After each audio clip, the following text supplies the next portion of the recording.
Bom dia! Como é bom estarmos juntos logo de manhã para meditarmos na Palavra de Deus.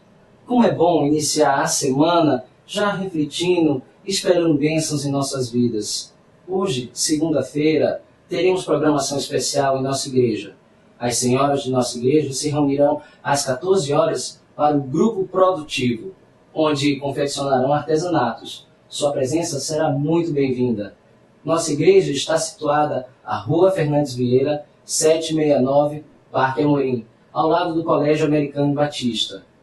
Você que faz aniversário hoje, sinta-se abraçado pela nossa igreja. Um abraço fraternal. Que Deus derrame bênçãos sem medida durante toda a sua vida. Você também pode nos visitar no nosso site, o capunga.org.br. Lá você tem acesso a notícias e a nossa agenda, além de programas anteriores, do logo de manhã. Vamos agora à meditação do dia, momento em que vamos receber a mensagem do nosso pastor. Para você, um bom dia, ricamente abençoado por Deus. Bom dia, amigos. Estamos nós juntos mais uma vez, começando mais uma semana, na expectativa de que os dias dessa semana sejam acompanhados por Deus, mas especificamente que esses momentos de reflexão matinal no início do dia possam ser úteis para a sua vida. Por isso temos buscado na Palavra de Deus recomendações e conselhos que possam ser aplicados de maneira prática. Temos recorrido ao livro dos Provérbios, ao riquíssimo livro dos Provérbios, acompanhado inclusive de uma recomendação para que você faça a sua leitura pessoal dos Provérbios, aí um capítulo por dia, uma leitura recomendável para encontrar instruções para a sua vida diária. Hoje vamos ler alguns versículos que estão no capítulo 6 do livro dos Provérbios. Acompanhe comigo o que dizem os versículos 16 a 19.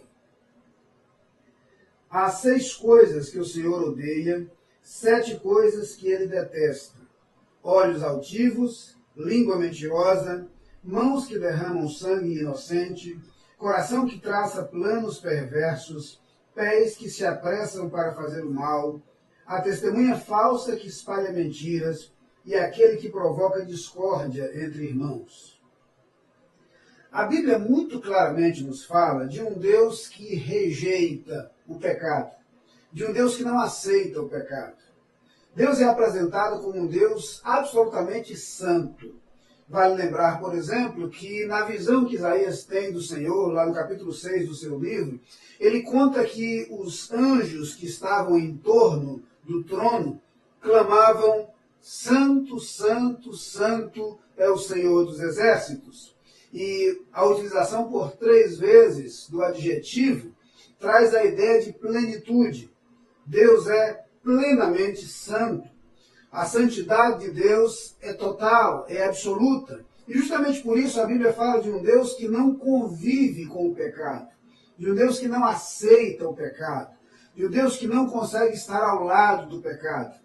Felizmente a Bíblia fala de um Deus que consegue aborrecer e abominar o pecado, mas paralelamente amar o pecador. E é por isso que ele nos proporciona a redenção, porque ele quer nos libertar do pecado para nos salvar.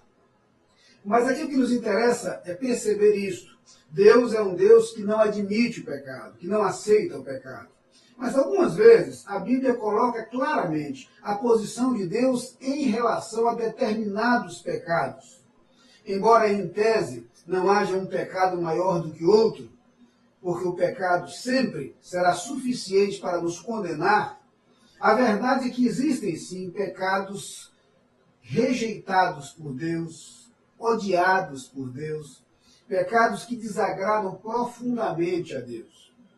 Nesse texto, o escritor do livro dos Provérbios lança mão de um recurso muito interessante na língua hebraica, que são algumas construções numéricas. Há outros textos nesse mesmo livro dos Provérbios, por exemplo, no capítulo 30, onde vamos encontrar essa mesma construção. Aqui ele fala de 6 coisas que Deus detesta e 7 que ele aborrece, o que muito provavelmente, dentro do uso desse tipo de estrutura linguística, significa dizer que há uma 7ª coisa com a qual a relação de Deus é ainda mais intensa, sua rejeição é ainda mais profunda, mais efetiva. Pois bem, vamos caminhar durante esta semana considerando estas coisas rejeitadas por Deus. Estas coisas que não são aceitas por Deus. As 6 apresentadas inicialmente, e então a 7ª que lhes é acrescentada de maneira posterior. Eu queria começar hoje por destacar esses 2 primeiros pecados, essas 2 primeiras coisas que Deus rejeita. Uma delas são os olhos altivos.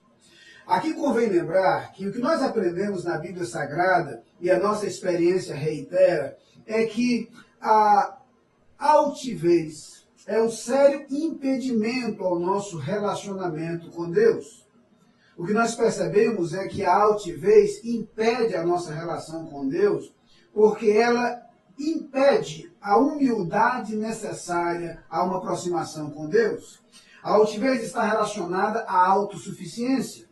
A altivez está relacionada ao orgulho. E o ponto de partida para que nos aproximemos de Deus, o ponto de partida para que nos relacionemos com Ele, é a percepção de que precisamos dele.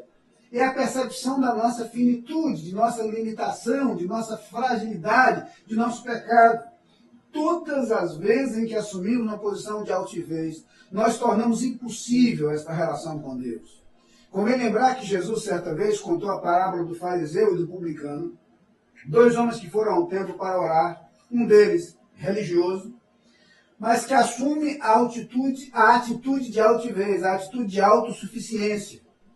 O outro, humilde, reconhece seu pecado, sua indignidade. Jesus diz que este que reconheceu seu pecado voltou do templo justificado. A altivez impede nossa relação com Deus. O texto menciona, então, uma outra coisa que desagrada a Deus, que é a língua mentirosa. Interessante o modo como Deus prima pela verdade. Jesus se apresenta como sendo a verdade. E menciona que a verdade liberta. A Bíblia diz ainda claramente que o diabo é o pai da mentira. Causa-nos estranheza o modo como nós convivemos com tanta facilidade com a mentira. Achamos que a verdade pode ser omitida, ou pode ser contada pela metade. Convivemos muitas vezes com a mentira e a mentira mina a nossa segurança. Já contei aqui para você a história, a parábola, de que certa vez a verdade e a mentira saíram e a mentira convidou a verdade para banharem-se no rio. E foram, tiraram suas roupas para tomarem banho. E então a mentira roubou as roupas da verdade e fugiu. E até hoje, a mentira anda por aí vestindo a roupa da verdade. Convivemos permanentemente com situações nas quais mentiras são transmitidas como se fosse verdade. Deus rejeita a mentira. Deus rejeita a língua mentirosa. É preciso afastar de nossa vida a mentira nos nossos relacionamentos, nas nossas atitudes, para que possamos agradar a Deus. Eu quero convidá-lo a orarmos juntos nesse instante, pedindo especificamente por estas áreas de nossa vida nas quais precisamos do agir do Senhor. Vamos orar. Pai querido, nós queremos te pedir neste momento que tu nos ajudes a assumir uma postura de humildade diante de ti. Que tu não permitas que a altivez nos impeça de relacionar contigo. E eu te peço também, Senhor, que tu elimines a mentira de nossa vida, que vivamos em verdade, que falemos a verdade, que sejamos íntegros em nossa vida. Amém. Lá vem o sol pra dizer enchendo a terra de luz, despontando no horizonte. Lá vem o sol.